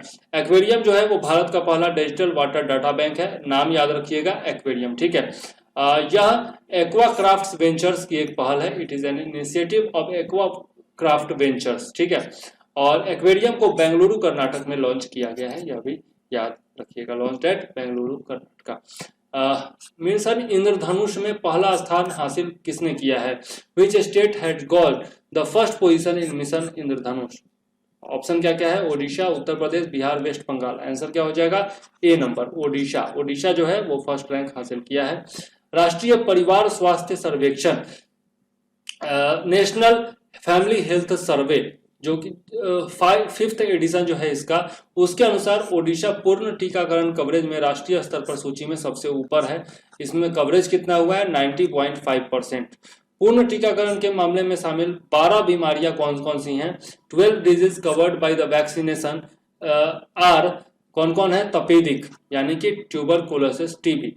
ठीक है, इसके बाद कौन सा है? पोलियो, डिप्थीरिया, पीलिया, टिटनेस. पीलिया किसको कहा जाता है? जॉन्डिस को कहा जाता है. टिटेनस हो गया, फिर हो गया काली खांसी, उसके बाद दिमागी बुखार, ठीक है, जिसको न्यूमोनिया कहा जाता है. उसके बाद HIV हो गया यानी कि एड्स, फिर आपका खसरा हो गया, निमोनिया हो गया, दस्त हो गया, रुबेला हो गया, जापानी बुखार हो गया और अलग अलग बीमारियां अन्य हैं. ठीक है, तो टीबी हो गया, polio, diphtheria, jaundice, tetanus, whooping cough, meningitis, HIV, measles, pneumonia, diarrhoea, rubella, Japanese fever and others. ठीक है, मिशन इंद्रधनुष भारत सरकार का एक स्वास्थ्य सेवा पहल है जिसे पहली बार 25 दिसंबर 2014 को लॉन्च किया गया. तो लॉन्च इन 25 दिसंबर 2014. याद रखिएगा, यह योजना भारत सरकार में 90% पूर्ण टीकाकरण कवरेज हासिल करने और वर्ष 2022 तक इसे बनाए रखने का प्रयास करती है. तो याद रखिएगा, कब तक? 2022 तक. The scheme seeks to achieve 90% full immunization coverage in India and maintain it till year 2022. याद रखिएगा. आगे देख लेते हैं, हाल ही में पंडित बिरजू महाराज का निधन हो गया है, वो किस क्षेत्र से संबंधित थे? Pandit Birju Maharaj passed away recently, he was related to which field? चित्रकारी, तबला वादन, कथक कलाकार और सितार वादन। तो ये कौन थे? सितार वादक नहीं थे बल्कि कथक आर्टिस्ट थे। ठीक है, याद रखिएगा। बिरजू महाराज शास्त्रीय कथक नृत्य के लखनऊ के कालका विंदादीन घराने से ताल्लुक रखते थे। ठीक है, Birju Maharaj belonged to the कालका विंदादीन घराना of Lucknow classical Kathak dance form. जन्म कब हुआ था? बॉर्न इन 4 फरवरी 1938 लखनऊ। याद रखिएगा। पुरस्कार कौन कौन से इनको मिले हैं? प्राइजेस मिले हैं 1983 में पद्म विभूषण मिला, उसके बाद संगीत नाटक अकादमी पुरस्कार भी मिला है और कालिदास सम्मान भी इनको दिया जा चुका है। कथक जो है वो हिंदुस्तानी तथा उत्तर भारतीय संगीत से संबंधित शास्त्रीय नृत्य का एकमात्र रूप है। याद रखिएगा, Kathak is the only form of classical dance related to Hindustani और नॉर्थ इंडियन म्यूजिक। ठीक है, आगे देख लेते हैं, अवॉइड विद मी की जगह बीटिंग रिट्रीट समारोह में कौन सा संगीत बजाया जाएगा? Which music will be played at the beating retreat ceremony instead of abide with me? Vande Mataram, Saare Jahan से अच्छा, मेरे वतन के लोगों और मेरे देश की धरती। तो अब जो है क्या बजाया जाएगा? अवॉइड विद मी की जगह पर मेरे वतन के लोगों बजाया जाएगा। ठीक है, अंग्रेजों के जमाने का ये जो आपका संगीत है इसको हटा दिया गया है। केंद्र सरकार ने हाल ही में इसका फैसला लिया है और इसकी जगह पर मेरे वतन के लोगों बजाया जाएगा, जो कि कवि प्रदीप के द्वारा लिखा गया था भारत चीन युद्ध के दौरान। ठीक है, याद रखिएगा। पहली बार 27 जनवरी 1963 को सी रामचंद्र के द्वारा बनाई गई धुन पर, धुन किसने बनाया? सी रामचंद्र ने बनाया। और सबसे पहली बार गाया किसने? लता मंगेशकर ने गाया था। कब? 1963 में। बीटिंग रिट्रीट समारोह क्या होता है जरा सा देख लेते हैं। तो गणतंत्र दिवस उत्सव का आधिकारिक अंत, ऑफिशियल एंडिंग जो होता है वो बीटिंग रिट्रीट समारोह से होता है। और गणतंत्र दिवस के, रिपब्लिक डे के 3rd डे 29 जनवरी को यह जो है आयोजित किया जाता है रक्षा मंत्रालय के अनुभाग डी के द्वारा। ठीक है, organised by section D of ministry of defence. ठीक है, आगे देख लेते हैं, क्यूएस वर्ल्ड यूनिवर्सिटी रैंकिंग 2023 के बारे में कौन सा कथन गलत है यह बताना है। ठीक है, which of the following statement is incorrect about QS world university ranking 2023? पहला है कि अमेरिका का मैसाचुसेट्स इंस्टीट्यूट ऑफ टेक्नोलॉजी लगातार 11वें साल टॉप यूनिवर्सिटी है। दूसरा है भारतीय विज्ञान संस्थान इंडियन इंस्टीट्यूट ऑफ साइंस को भारत में सर्वोच्च स्थान दिया गया है, इंडिया में टॉप पोजीशन दिया गया है। उसके बाद तीसरा है 40 भारतीय संस्थान ने रैंकिंग में जगह बनाई है, 40 Indian institutes made it to the ranking. और चौथा है विश्व में दूसरा संस्थान कौन सा है? कैम्ब्रिज विश्वविद्यालय। ठीक है, तो ये सही है, विश्व में दूसरा स्थान कैम्ब्रिज विश्वविद्यालय का है, पहला MIT का है, सही है। ये भी सही है कि सर्वोच्च स्थान भारत में IISc को दिया गया है। ये गलत है क्योंकि भारत के 41 संस्थान है, 40 नहीं। ठीक है, तो जरा सा यहाँ पर गलती हो गई है और यही क्वेश्चन भी होता है कि आपको फंसा दे, है ना, तो याद रखिएगा। चलिए, तो इसके बारे में थोड़ा सा देख लेते हैं। पूरा नाम जो है क्यूएस का वो है क्वाक्वेरेली साइमंड्स। ठीक है, याद रखिएगा। और यह जो है महत्वाकांक्षी पेशेवरों के लिए वैश्विक करियर और शैक्षिक नेटवर्क है, a global career and educational network for aspiring professionals. QS world university ranking विश्वविद्यालय रैंकिंग का एक वार्षिक संस्करण प्रकाशन है, मतलब कि यूनिवर्सिटी रैंकिंग का वार्षिक प्रकाशन है। एनुअली ये जो है पब्लिश किया जाता है, याद रखिएगा। वैश्विक समग्र और विषय रैंकिंग इसमें शामिल होता है, includes global overall and subject ranking. भारतीय विज्ञान संस्थान IISc को सर्वोच्च स्थान दिया गया है भारत में। और इसके बाद किसका स्थान है? तो IIT बॉम्बे और IIT दिल्ली का स्थान है। Second position IIT Bombay, third position IIT Delhi और फर्स्ट पोजीशन IISc बेंगलुरु। वैश्विक स्तर पर मतलब कि ग्लोबली जो है शीर्ष 1000 में भारतीय संस्थानों की कुल संख्या जो है वो 22 से बढ़कर 27 हो गई है। ठीक है, ये अच्छी खबर है। और कुल मिलाकर 41 भारतीय शिक्षा संस्थानों ने रैंकिंग में जगह बनाई है। आगे देख लेते हैं, नेक्स्ट क्वेश्चन है, केंद्रीय गृह मंत्री ने 4 जून 2022 को कहा खेलो इंडिया यूथ गेम्स 2021 का शुभारंभ किया। Where did the union home minister launch Khelo India youth games 2021 on 4 June 2022? तो ये जो है पंचकुला हरियाणा, अंबाला हरियाणा, इंदौर मध्य प्रदेश और उदयपुर राजस्थान। कहां पर किया गया? तो पहला ऑप्शन पंचकुला हरियाणा में ये किया गया। ठीक है, खेलो इंडिया यूथ गेम्स का यह चौथा संस्करण होगा, 4th एडिशन होगा, याद रखिएगा। वर्ष 2018 में इसको शुरू किया गया था, लॉन्च इन 2018, और ये पंचकुला हरियाणा में इस बार आयोजित किया जा रहा है, चौथा संस्करण। पहली बार 5 पारंपरिक खेल इसमें शामिल किए जा रहे हैं। First time 5 traditional games are being added, Gatka, Kalaripayattu, Thang-Ta, Mallakhamb और योगा, ठीक है। और इसमें जो है आपका गतका, कलारीपयट्टू और थांगता जो है वो आपका ट्रेडिशनल मार्शल आर्ट है, ठीक है। और इसके तहत खेलो इंडिया यूथ गेम्स के तहत प्रतिभाशाली खिलाड़ियों को 8 वर्षों तक फॉर 8 ईयर्स 5 लाख रुपए की वार्षिक वित्तीय सहायता प्रदान की जाती है। Talented sports person are provided annual financial assistance of Rs 5 lakhs per year for up to 8 years, ठीक है, याद रखिएगा। टोटल 40 लाख रुपए दिए जाते हैं 8 साल में। कौन सी भारतीय अरबपति देश में Hurun richest self made women in the world 2022 में शीर्ष पर है? Which Indian billionaire top the Hurun richest self made women in 2022 in the world, ठीक है, हमारे देश में, ठीक है, याद रखिएगा। किरण मजूमदार 100, फाल्गुनी नायर, राधा बेम्बू या नीतू अंबानी? तो इसका आंसर क्या हो जाएगा? राधा बेम्बू, सॉरी, इसका आंसर क्या हो जाएगा? फाल्गुनी नायर, याद रखिएगा, ये गलत हो गया। आंसर जो होगा वो फाल्गुनी नायर होगा, ठीक है, फाल्गुनी नायर, ये सही, ठीक। चलिए आगे देख लेते हैं इसके बारे में। किरण मजूमदार 100 बायोकॉन की हैं, इसके अलावा फाल्गुनी नायर जो है वो नायका की हैं, और राधा बेम्बू जो है वो जोहो से संबंधित है। ये सबसे पहले तो यही याद रखना है आपको।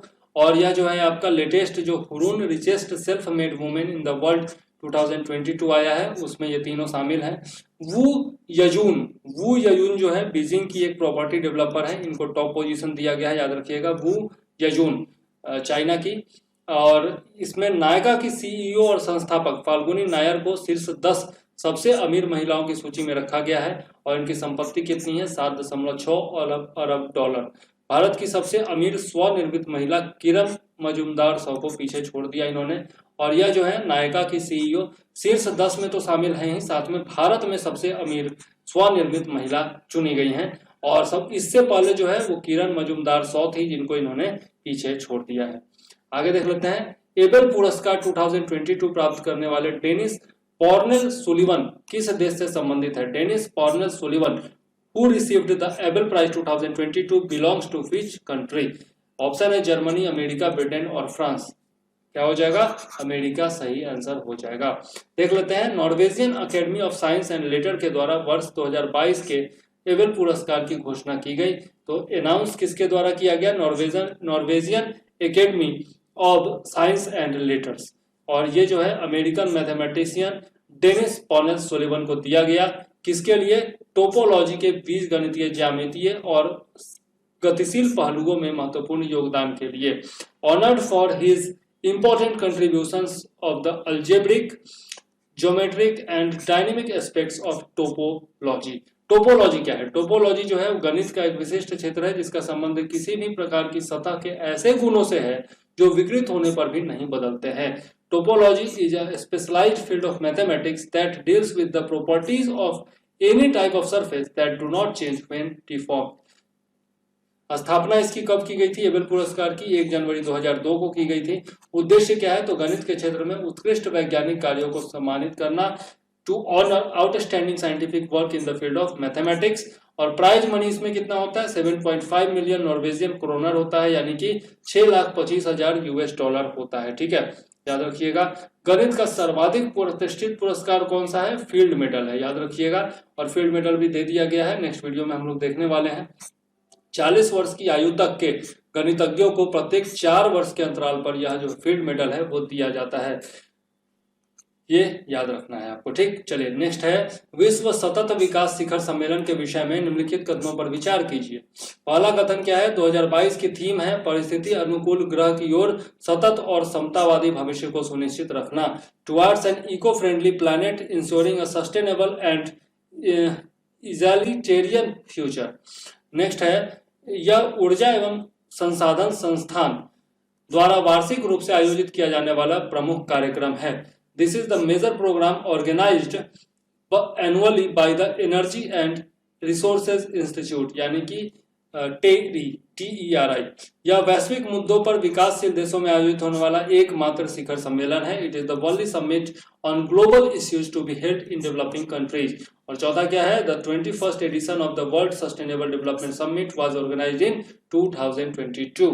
तो ये हो गया 2022 में विश्व सतत विकास शिखर सम्मेलन का 21वें संस्करण आयोजित किया गया। अब इसमें कौन सा कथन सत्य है, 1 2 3 4, तो इसमें जो है चारों कथन सत्य है, यानी कि सभी कथन सत्य है, डी ऑप्शन सही हो जाएगा। ठीक है, देख लेते हैं इसके बारे में। विश्व सतत विकास शिखर सम्मेलन सार्वभौमिक महत्व के जलवायु मुद्दों पर चर्चा एवं विचार विमर्श करने के लिए एक मंच है।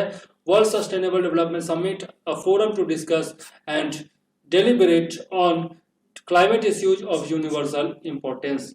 और यह जो है दिल्ली सतत विकास शिखर सम्मेलन के परंपरा के अनुसार है। This is in accordance with the tradition of Delhi sustainable development summit DSDS। DSDS launch कब हुआ था, तो 2001 में लॉन्च हुआ था, याद रखिएगा 2001 में लॉन्च हुआ था DSDS। ठीक है, उद्देश्य क्या है, सतत विकास को विश्व स्तर पर साझा लक्ष्य बनाना, to make sustainable development a common goal globally. सतत या संवहनीय विकास क्या होता है, सस्टेनेबल डेवलपमेंट यदि देखें तो development that meets the needs of present without compromising on the ability to meet the needs of future generation. मतलब आज के डेट में हम उतना ही खर्च करें कि हमारा जो फ्यूचर जनरेशन है उसके लिए संसाधन बच सके, प्राकृतिक संसाधन। इसी को कहा जाता है सतत तथा संवहनीय विकास, सस्टेनेबल डेवलपमेंट। सतत विकास की यह परिभाषा जो है वो ब्रटलैंड आयोग के द्वारा अपनी रिपोर्ट आवर कॉमन फ्यूचर 1987 में दी गई थी। तो सस्टेनेबल डेवलपमेंट का यह डिफिनीशन जो है वह कौन दिया था, ब्रटलैंड कमीशन दिया था, जिसका रिपोर्ट था आवर कॉमन फ्यूचर 1987 में। TERI was established in year 1974। स्थापना 1974 में की गई थी टेरी की, एज एन इंफॉर्मेशन सेंटर और एनर्जी इश्यूज। ठीक है, याद रखिएगा 1974 में स्थापना की गई थी टेरी की, एक सूचना ऊर्जा मुद्दों पर एक सूचना केंद्र के रूप में। आगे देख लेते हैं, नेक्स्ट क्वेश्चन हमारा क्या है। जनजातीय मामलों के मंत्रालय ने मेदारम जतारा 2022 से संबंधित विभिन्न गतिविधियों के लिए 2.26 करोड़ मंजूर किए हैं। यह किस जनजाति के द्वारा मनाया जाता है। The ministry of tribal affairs has sanction 2.26 crore for various activities related to Medaram Jatara. It is celebrated by fish tribe Koya, सेंटलीज, कोरबा और गोंड। तो यह जो है कोया जनजाति के द्वारा मनाया जाता है, याद रखिएगा। मेदारम जतारा जो है वो कुंभ मेले के बाद भारत का दूसरा सबसे बड़ा मेला है, India second largest fair after Kumbh. ठीक है, तेलंगाना के दूसरे सबसे बड़े जनजातीय समुदाय कोया जनजाति के द्वारा 4 दिन तक मनाया जाता है, celebrated for 4 days by Koya tribe of Telangana. ठीक है, जो कि सेकेंड लार्जेस्ट ट्राइब है, कहाँ का, तेलंगाना का। 1996 में जतारा जो है जातरा, जिसको कि सम्मक्का सरलम्मा जतारा भी कहा जाता है, इसको राज्य महोत्सव घोषित किया गया था तेलंगाना के द्वारा। एशिया का सबसे बड़ा जनजातीय मेला यह है, एशियाज लार्जेस्ट ट्राइबल फेयर। क्या नाम है, मेदारम जतारा। मेदारम जतारा जो है वो देवी सम्माक्का और सरलम्मा के सम्मान में आयोजित किया जाता है। मेदारम एतुर नगरम वन्य जीव अभ्यारण्य में एक दूरस्थ स्थान है, जो कि दंडकारण्य का एक हिस्सा है और इस क्षेत्र का सबसे बड़ा जीवित वन क्षेत्र है। Medaram is a remote location in Eturnagaram wildlife sanctuary which is a part of Dandakaranya and is the largest living forest area in the region। याद रखिएगा। आगे देख लेते हैं, संघ लोक सेवा आयोग के नए अध्यक्ष कौन नियुक्त किए गए हैं। Who has been appointed as the new chairman of Union Public Service Commission UPSC। तो मुकेश सोनी, मनोज सोनी, मनोज शंकर और मुकेश शंकर। आंसर क्या हो जाएगा, मनोज सोनी। याद रखिएगा, यूपीएससी के जो आपके अध्यक्ष हैं, प्रेसिडेंट है। मनोज सोनी जो है वो डॉक्टर बाबा साहब अंबेडकर मुक्त विश्वविद्यालय यानी कि उसके वाइस चांसलर रह चुके हैं और MS यूनिवर्सिटी ऑफ बड़ौदा के भी कुलपति रह चुके हैं। ठीक है, और ये स्वतंत्र भारत के सबसे कम उम्र के कुलपति रहे। Manoj Soni has been the vice chancellor of doctor Baba Saheb Ambedkar open university and MS university of Baroda. ठीक है, youngest vice chancellor of independent India कौन है, तो मनोज सोनी है, याद रखिएगा। यूपीएससी की स्थापना जो है वो अनुच्छेद 315 के तहत की जाती है, बहुत ही इंपॉर्टेंट है। और इसमें एक अध्यक्ष होते हैं और 10 अन्य सदस्य होते हैं, एक चेयरमैन होते हैं एंड 10 अदर मेंबर्स होते हैं, और जिनका अपॉइंटमेंट और जो रिमूवल है वो दोनों किसके द्वारा किया जाता है, प्रेसिडेंट के द्वारा किया जाता है, मतलब नियुक्ति और पदच्युति दोनों। अध्यक्ष और सदस्य का जो कार्यकाल होता है वह 6 साल की अवधि तक होता है या फिर 65 साल की उम्र पूरी होने तक होता है, ठीक है। अनुच्छेद 316 में दिया गया है सदस्यों की नियुक्ति और उनके कार्यकाल की अवधि के बारे में। आगे देख लेते हैं। विश्व व्यापार संगठन के अनुसार 2022-23 वित्तीय वर्ष में अनुमानित संशोधित वैश्विक व्यापार वृद्धि दर क्या है? What is the estimated revised global trade growth rate in the fiscal year 2022-23 as per WTO World Trade Organization? 3.5%, 2.5%, 3% और 2%। आंसर क्या होगा? 3%, ठीक है। वैश्विक व्यापार संगठन ने इस वर्ष अपने वैश्विक व्यापार वृद्धि अनुमान को 4.7% से संशोधित कर 3% कर दिया है।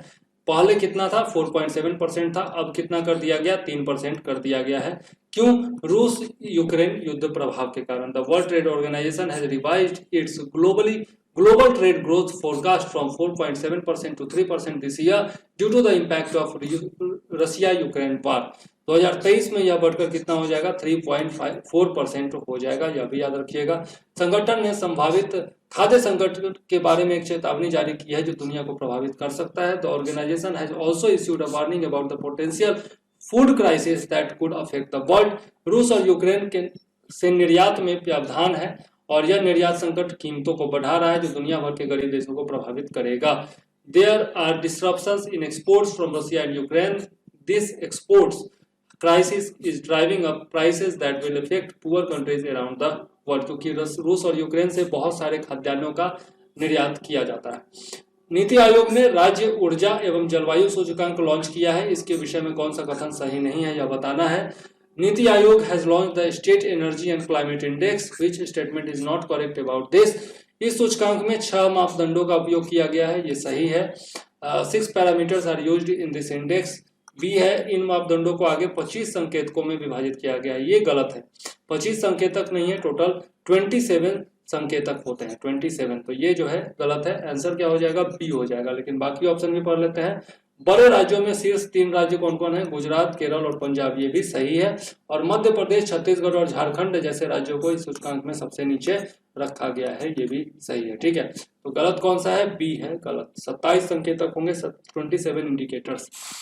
आगे देख लेते हैं इसका उद्देश्य क्या है। इस ये जो इंडेक्स जारी किया गया है इसका उद्देश्य क्या है? तो भारत के राज्यों और केंद्र शासित प्रदेशों द्वारा ऊर्जा और जलवायु क्षेत्र में किए गए प्रयासों को ट्रैक करना इसमें शामिल है। ऑब्जेक्टिव क्या है? तो to track the efforts made by the states and union territories of India in the energy and climate sector. 6 parameters कौन कौन है? तो accessibility and reliability of energy, यानी कि पहुंच, सामर्थ्य और ऊर्जा की विश्वसनीयता। दूसरा क्या है? डिस्कॉम। डिस्कॉम किसको कहते हैं? विद्युत वितरण कंपनियां जो हैं उनको कहते हैं। तो डिस्कॉम का प्रदर्शन, तो मतलब परफॉर्मेंस ऑफ डिस्कॉम्स, यानी कि पावर डिस्ट्रीब्यूशन कंपनीज। उसके बाद है एनर्जी एफिशिएंसी, यानी कि ऊर्जा दक्षता। उसके बाद क्लीन एनर्जी इनिशिएटिव, यानी कि स्वच्छ ऊर्जा पहल।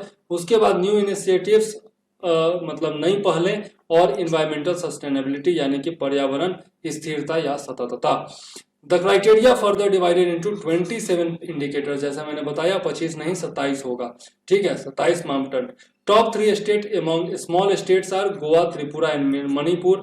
And 3 regions in the union territories Chandigarh, Delhi and Daman and Diu, Dadra Nagar Haveli, ठीक है।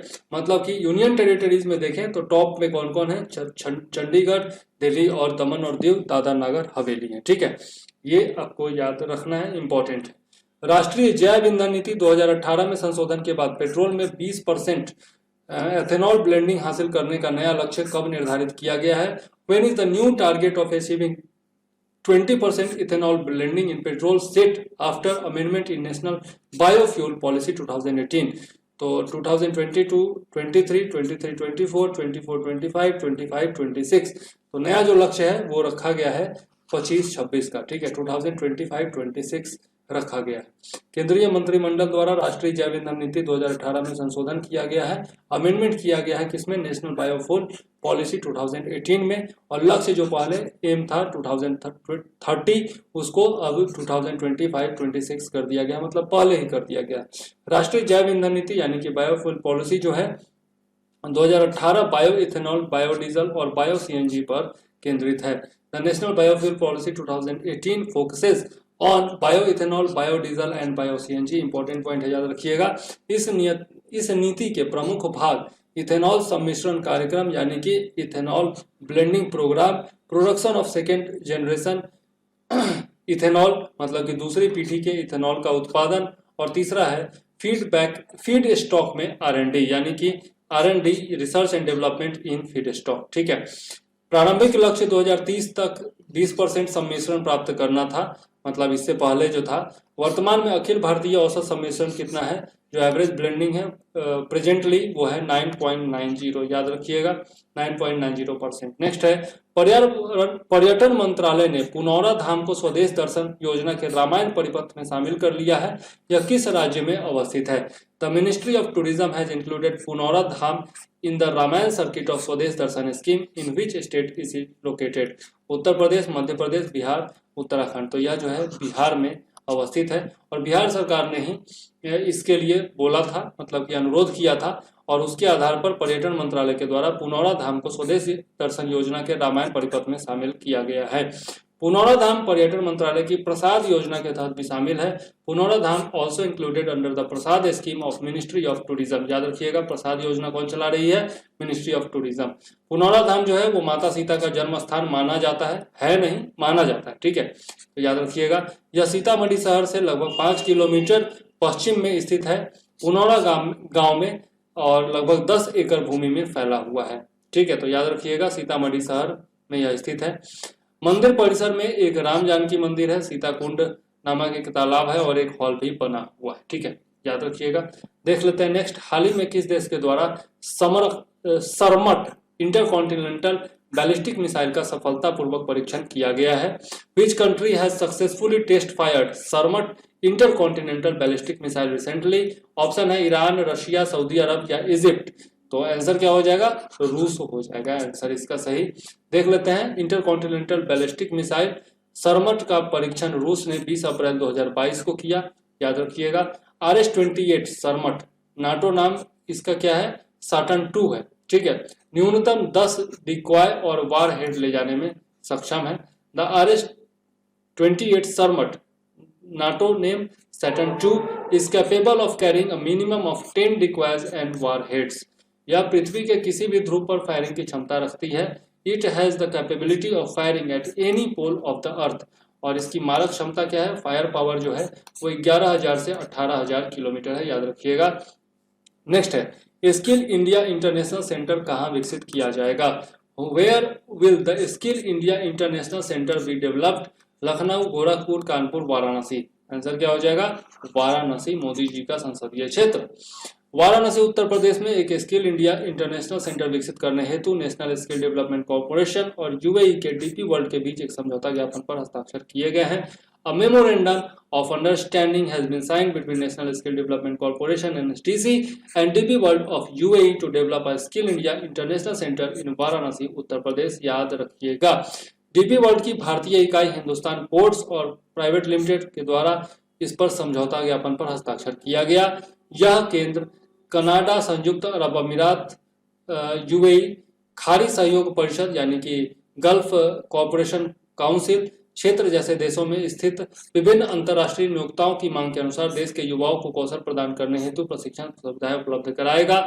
This centres will provide training facilities to skill the youth of the country as per the demand of various international employers located in countries like Canada, United Arab Emirates, Gulf Cooperation Council, etc. ठीक है, खाड़ी सहयोग परिषद एक आर्थिक और राजनीतिक गठबंधन है जिसमें 6 मध्य पूर्वी देश शामिल है। कौन कौन सा देश है? कुवैत है, सऊदी अरब है, कतर है, संयुक्त अरब अमीरात है, ओमान है और बहरीन है। ठीक है, तो याद रखिएगा, गल्फ कोऑपरेशन काउंसिल में 6 देश कौन कौन से शामिल हैं। आगे देख लेते हैं, स्टेट ऑफ वर्ल्ड फॉरेस्ट के 2022 संस्करण के बारे में कौन सा कथन असत्य है? Which statement is false about 2022 edition of the State of World's Forest SOFO? पहला है the state of world forest संयुक्त राष्ट्र के खाद्य और कृषि संगठन का प्रमुख प्रकाशन है। The state of world forest SOFO is the flagship publication of the Food and Agricultural Organization of the United Nations। तो ये जो है आपका सही स्टेटमेंट है। दूसरा है this report is published every 2 years। यह जो है देखना पड़ेगा। Forest cover 4.06 billion hectares 31% of the earth geographical area. ठीक है, सॉरी यहाँ पर हिंदी में जो है हर साल प्रकाशित होता है और यहाँ पर दिया हुआ है एवरी 2 years। तो ये जो है 2 को यहाँ से हटा लीजिएगा, एवरी ईयर होगा। ठीक है, this report is published every year, ये होना चाहिए ऑप्शन में। ठीक है, और ये जो होगा गलत हो जाएगा क्योंकि यह हर एक 2 साल पर प्रकाशित होता है। ठीक है, तो यही जो होगा आपका असत्य कथन हो जाएगा। ठीक है, सी जो है वो सही है। Forest cover 4.06 billion hectares 31% of the earth geographical area. और in the last 30 years between 1990 and 2020 the world has lost about 10.3% of the total forest area due to deforestation. ये भी कथन सही है। तो सही आंसर क्या हो जाएगा? इसमें असत्य कथन कौन सा है कि हर साल प्रकाशित होता है, ये गलत है। हर एक 2 साल पर प्रकाशित होता है, ये सही है। ठीक है, the state of world forest SOFO का 2022 संस्करण विश्व वानिकी कांग्रेस 2 मई 2022 के पहले दिन जारी किया गया। The 2022 edition of the State of World Forest SOFO released on the first day of the World Forestry Congress, May to 2nd of May 2022। FAO संयुक्त राष्ट्र की एक विशेष एजेंसी है जो पोषण और खाद्य सुरक्षा में सुधार का प्रयास करती है। The FAO is a specialized agency of the United Nations that strives to improve nutrition and food security। पिछले ये तो मैं बता चुका हूँ आपको। 2015 और 2020 के बीच हर साल 10 मिलियन हेक्टेयर वन नष्ट हो गए। Between 2015 and 2020 10 million hectares of forest were destroyed every year. इससे जंगलों में रहने वाले 68% स्तनपायी प्रजातियों, 75% पक्षी प्रजातियों और 80% उभयचर प्रजातियों के लिए गंभीर जोखिम पैदा हो गया है। This poses a serious risk to 68% of the mammal species, 75% of the bird species and 80% of the amphibian species living in forest. याद रखिएगा। यात्रा और पर्यटन विकास सूचकांक के नवीनतम संस्करण के बारे में निम्नलिखित कथनों पर विचार कीजिए। Consider the following statements about the latest edition of travel and tourism development index. First है the index is a direct evolution of the travel and tourism competitiveness index which is published biennially for the last 15 years। यह सूचकांक पिछले 15 वर्षों से द्विवार्षिक रूप से प्रकाशित होने वाले यात्रा एवं पर्यटन प्रतिस्पर्धात्मक सूचकांक का प्रत्यक्ष क्रमिक विकास है। दूसरा है इस सूचकांक के नवीनतम संस्करण में भारत को 54th पोजीशन पर रखा गया है लेटेस्ट एडिशन में। थर्ड है वैश्विक सूची में अमेरिका शीर्ष पर है। America is at the top position in global list. वैश्विक यह जो है विश्व आर्थिक मंच के द्वारा जारी किया जाता है। इट इज पब्लिश्ड बाय और issued by world economic forum. तो यहाँ पर जो है आपका गलत कौन सा है वो देखना है हमें। तो इसमें जो है थर्ड जो है स्टेटमेंट ये गलत है। अमेरिका जो है वो टॉप पोजीशन पर नहीं है, तो बी ऑप्शन बिल्कुल नहीं होगा। आंसर क्या सही हो जाएगा? 1, 2 और 4 ये तीनों जो है वो सही है। ठीक है, फर्स्ट स्टेटमेंट, सेकेंड स्टेटमेंट और फोर्थ स्टेटमेंट ये सही है। तो सी ऑप्शन जो होगा आपका सही हो जाएगा। ठीक है, देख लेते हैं नवीनतम संस्करण लेटेस्ट एडिशन में भारत जो है वो 54th पोजीशन में है और 2019 में कौन सा पोजीशन था? 42nd पोजीशन था। ठीक है, भारत जो है वो दक्षिण एशियाई देशों में शीर्ष पर है। ठीक है, साउथ एशियन कंट्रीज में भारत जो है वो टॉप पोजीशन पर है। वैश्विक सूची में जापान शीर्ष पर है, यही गलत स्टेटमेंट था। जापान जो है वो शीर्ष पर है, टॉप पर है, अमेरिका नहीं है। और सेकेंड पोजीशन पर है अमेरिका, थर्ड पर स्पेन, फोर्थ पर फ्रांस, उसके बाद जो है आपका स्विट्जरलैंड, ऑस्ट्रेलिया, ब्रिटेन, सिंगापुर और इटली का स्थान आता है। और यह जो है विश्व आर्थिक मंच के द्वारा जारी किया जाता है, वर्ल्ड इकोनॉमिक फोरम के द्वारा। कौन सा देश 2021-22 में भारत का शीर्ष व्यापारिक भागीदार बन गया है? Which country has become the India's top trading partner in 2021-22? America, China, United Arab Emirates और सिंगापुर। आंसर क्या हो जाएगा? अमेरिका हो जाएगा। ठीक है, याद रखिएगा। अमेरिका 2021-22 में भारत का सबसे बड़ा व्यापारिक भागीदार बन गया है और चीन को इसने पीछे छोड़ दिया है, ओवरटेक कर लिया है चाइना को। US becomes India's largest trading partner in 2021-22। 2021-22 में अमेरिका और भारत के बीच में द्विपक्षीय व्यापार जो बायलैटरल जो ट्रेड है वो कितना रहा है? तो 119.42 बिलियन डॉलर रहा है भारत का अमेरिका के साथ बायलैटरल ट्रेड। और 2020-21 में यह जो था कितना था? 80.51 बिलियन डॉलर था। अमेरिका के साथ भारत का व्यापार अधिशेष है, यानी कि ट्रेड सरप्लस है, याद रखिएगा। संयुक्त अरब अमीरात भारत का तीसरा सबसे बड़ा व्यापारिक भागीदार था, जिसका 9 अरब डॉलर था। इसके बाद सऊदी अरब 42.85 अरब डॉलर, इराक जो है वो 34.33 अरब डॉलर और सिंगापुर 30.30 अरब डॉलर का स्थान है। ठीक है, तो नंबर 1 पर कौन है? अमेरिका है। नंबर 2 पर कौन है? चाइना है। और नंबर 3 पर कौन है? संयुक्त अरब अमीरात है। ठीक है, याद रखिएगा यूएई है। ठीक है, तो इस तरह से हम लोगों ने 50 क्वेश्चंस टोटल देखे हैं। करंट अफेयर्स के टॉप क्वेश्चंस है, जहां से बराबर क्वेश्चन पूछे जाएंगे। यहाँ पर कुछ लिंक है जिसके जरिए आप लोग बीपीएससी के प्रोग्राम से जुड़ सकते हैं, और बाकी जो हमारे प्रोग्राम्स आते हैं पेड प्रोग्राम्स जिसमें टेस्ट सीरीज और नोट्स वगैरह शामिल है, उसको ले सकते हैं। तो ये सब आपका लिंक वगैरह दिया हुआ है, उसको देख लीजिएगा। हमारे चैनल को सब्सक्राइब कर लीजिएगा, बेल आइकॉन दबा लीजिएगा और कमेंट में बताइएगा कि हमारा प्रयास आपको कैसा लग रहा है। तो फिलहाल मुझे दीजिए इजाजत। मैं हूं चंद्रवर्धन। जय हिंद, वंदे मातरम।